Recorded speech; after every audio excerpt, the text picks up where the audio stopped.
Hi, I'm Phoebe. And I'm Ayana. I'm Jessica. And I'm Nicole. And this is our cringe crash course video on how to read literature like a professor. Hey Phoebe, what's the point of chapter 3?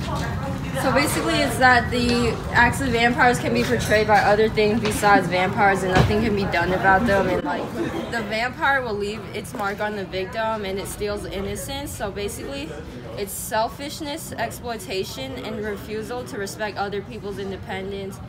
The ghost grows in strength by weakening someone else, and basically vampires and ghosts can never be about vampires and ghosts, you know? Like, do you understand? I get it now. Makes sense. Yeah, exactly. Yeah. Thanks, Phoebe. Thanks, Phoebe. When people think of vampires, they typically think of Count Dracula. However, in reality, vampires can come in many, many different forms.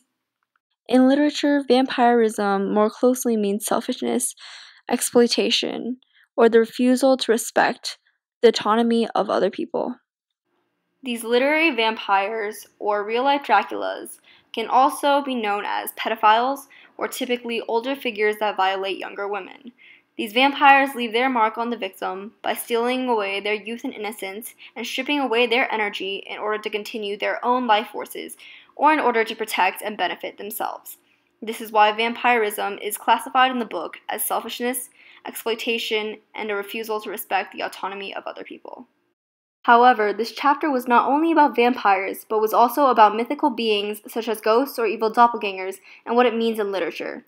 An example used was the ghost of Hamlet's father in Shakespeare's famous play Hamlet, and the ghost in Charles Dickens' book, A Christmas Carol.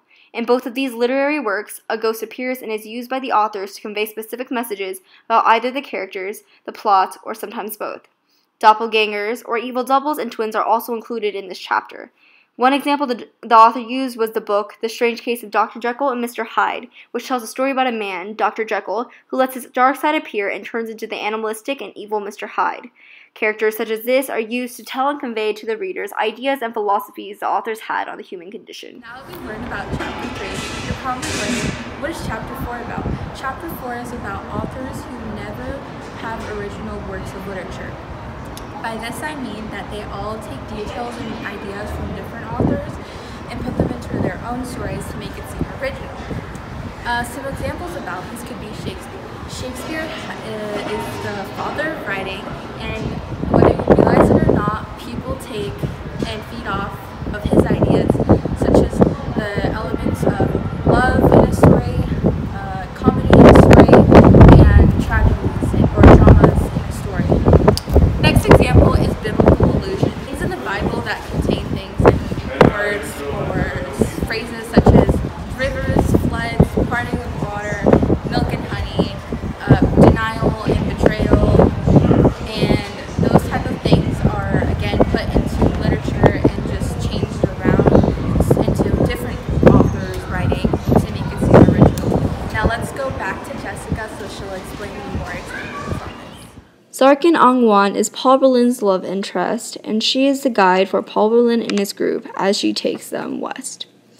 The author, Tim O'Brien, is trying to compare her to Sacagawea. Sacagawea led Meriwether Lewis and William Clark through the Louisiana Purchase, much like how Sarkin Angwan led Paul Berlin and his group through Vietnam in Tim O'Brien's Going After Cacciato. Later on in the novel, Paul Berlin and his squad fell through a hole and entered the Viet Cong tunnels, just like how Alice fell through a hole and entered Wonderland. Therefore, we can see that Tim O'Brien was trying to make the hole in the road for his novel the same meaning as the hole in the road for Alice in Wonderland. This is known as intertextuality, or dialogue between old text and new text. Now that we've talked about Chapter 3 and Chapter 4 and went in depth through these chapters, which were about vampirism, ghost, creatures, and Chapter 4, which was about authors who never have original works of literature. By concluding to this video, we can definitely tell you that this book is very useful if you read the rest of it and explains in depth how literature can be read and how it will totally change your mind based on these things.